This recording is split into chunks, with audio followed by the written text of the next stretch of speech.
Well, good morning, everyone. I'm sitting here in this below freezing temperature of the world a piece of the world that I happen to be in, and I'm sure it's quite much the same, or pretty close to it, where you are right now. Even though we're expecting temperatures that are just frigid as they can possibly be in this coming week, for some reason, through spirit, I'm sure, I was I've been entertaining a memory that I had from when I was in my childhood. And I realized that through this memory, I probably had my first, well, it wouldn't be my first spiritual experience, but my first, what I would term a mystical experience. And that experience was a sense of being that was different from any I had ever had. I'm taking you back now to where I was born and raised in the state of Oklahoma. There was a time there when I was 8 years old, and the date was 1955. Oh, yes, I'm dating myself a little bit here. 1955. I was 8 years old, and we had moved into a. My father got through the GI Bill, and then we moved again, I think still through the GI Bill, to another location. And we'd been in this house a couple of years. And back in those days, houses did not have, for the most part, air conditioning of any kind. You might have a fan that you set in a window or something and kind of stirred the air around, but the air was not pleasant, even at night. It was really hot that summer, extremely hot. And of course, we didn't say that, no one said at that time, oh, this is a part of global warming. What we said is we're having a heat wave. And that's what we called it, heat waves. And this had been going on for quite some time. There was not a cloud in the sky. There was no rain for months on end. Everything was dry. Even the grasshoppers were dying from having no green anything to eat. I remember seeing them laying all over the fields near where I lived. So what we would do in the nighttime, since it was stifling hot inside the house, we would drag our mattresses out into the backyard and lay out there and sleep at night. Soon as the sun came up, here came the heat again. So it was like a solar alarm clock to get you awake again. But here's what happened to me that I call my spiritual experience, my first mystical experience. And this was it. I'm laying there, and even as a child, I didn't sleep very well. I stayed awake quite a bit. I'd always been what they called a night owl. I loved the nighttime and the hours of night much more so than the hours of daylight. I would be the last one. I could hear everyone sleeping, making little sounds as they slept. There was no such thing as CPAP in those days, but so there was loud, what we called sleeping sounds, snoring. That was going on all around me, and I was staring straight up into the sky. I'm looking at, and in those days where I lived, the street lights and everything stopped, went out at 10 o'clock in the evening. So it was just pitch black, nothing in the sky but stars. And in Oklahoma, you can see a lot of stars, but it's just really, really something. A wide horizon. No hills, no nothing, just the plains.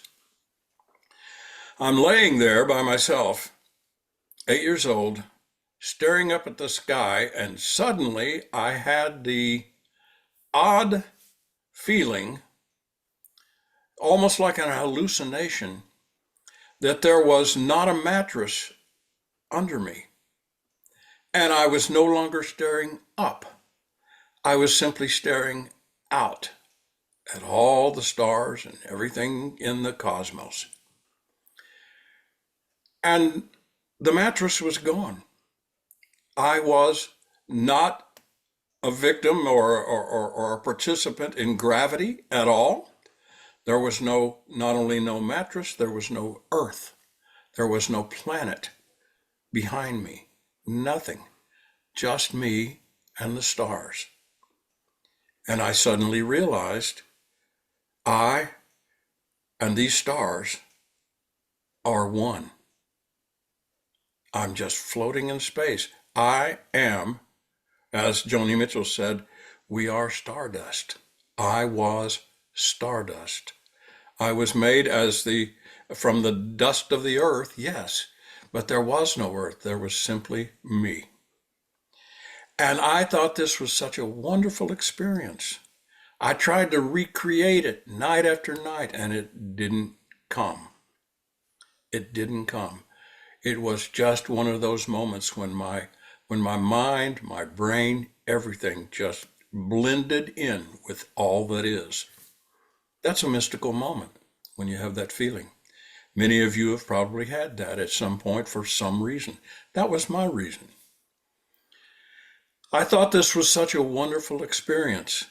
But as I got older, I realized something about this experience. And I felt guilt around it. And here's why. I felt guilt around it because I was thinking only of me. I didn't think at that time. It was only later in life that through unity, that I was able to reach the point in my life where I realized that I might have been the focal point for this realization, but it was happening to all of us. I was a part of all, and that included other people. It wasn't just me by myself. There was no me. There was no other. There was simply all that is. When I finally got to that realization, I realized that I am now at a point where I can look back and say, shame on you, Terry. But really, I was only 8 years old. How could I possibly know? How could I know this? I wasn't even aware of the fact that I was excluding anyone and anything. Now I realize that. I was excluding all that is in order to have my own, what I considered personal experience. You know, that's something that I think that we all can get to a point in where we no longer feel any guilt around it, but we have an awareness of it. And that is that we are in it for ourselves. You know, when I first came to Unity, one of the things I loved about Unity was that it was there for me. It focused, it seemed to me, a lot on the individual. It focused a lot, not on the collective, but on the individual. And it took a long time for me to realize that that's just a little part of it. That's just skimming the surface of what unity is. Unity doesn't mean all of us coming together and there we are us. And there's still a them out there. I finally got to the realization that unity is including everyone so that there is no other. There simply is a completeness in all that we are.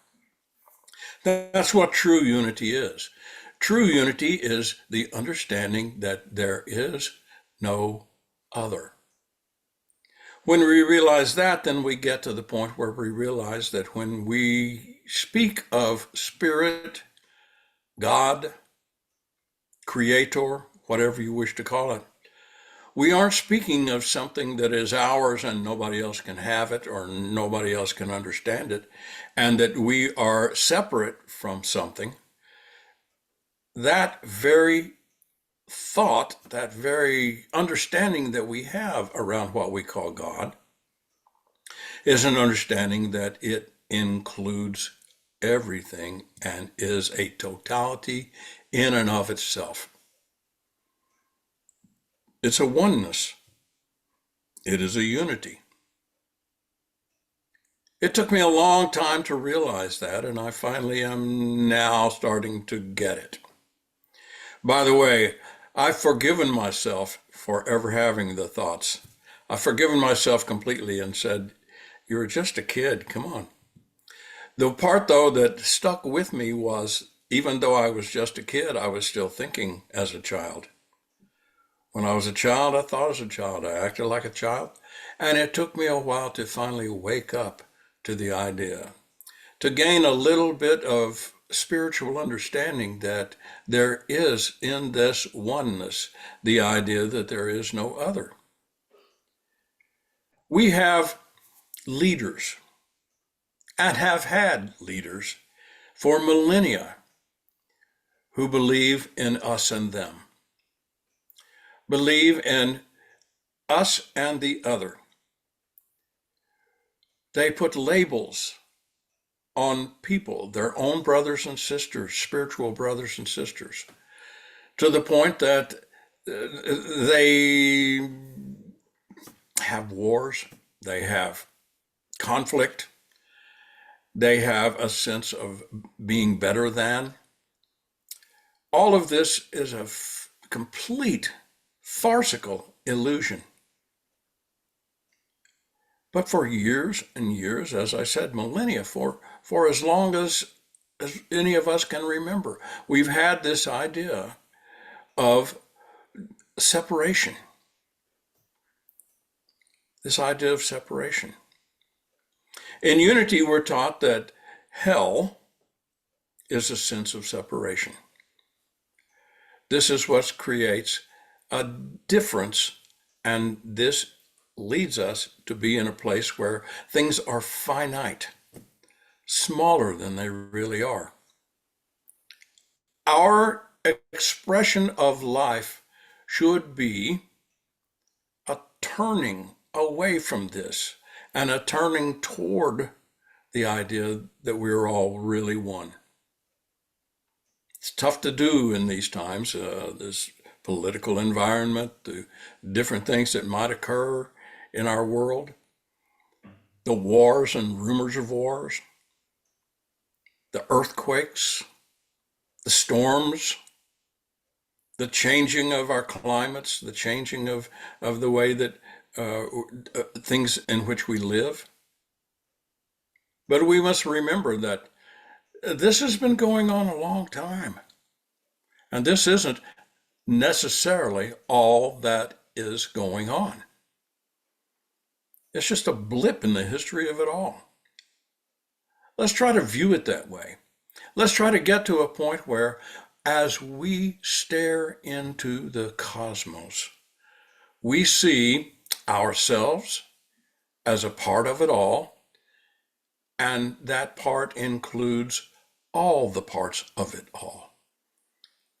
all the sentient beings, not only of this world, but other worlds, if you believe in that, which I do. Remembering that life is an experience which we are having, not an experience we are being. You know, unity freed me from the idea that the world was happening to me. And it awakened me to the belief that it's all happening through me. And through that which I believe, I am creating the world that I see and draw to myself. But it's more than that. It's not just about me. It's about me in the collective of all. My experience is your experience. You know, Jesus was trying to teach us and teach his disciples at the time of that very experience. I and the Father are one. When you see me, you see the Father. Why was he saying this? He was saying this because he was coming from his fullness of spirit, his spiritual self, not just his little self. That's the problem, is how do we interpret these messages we're getting from our way shower, our elder brother? How do we interpret all of these? All of these statements, all of these ideas are trying to draw us into an idea that we are all one. That if one of us is having an experience, it is affecting all of us. Let's remember that. Let's try to hang on to that. Let's hang on to the idea that as we whirl through space, not going where we've been or where we're going, that all is well. It's all leading to goodness, to the greater idea of who and what spirit truly is. Enjoy yourself, but make sure that you also include all others. God bless.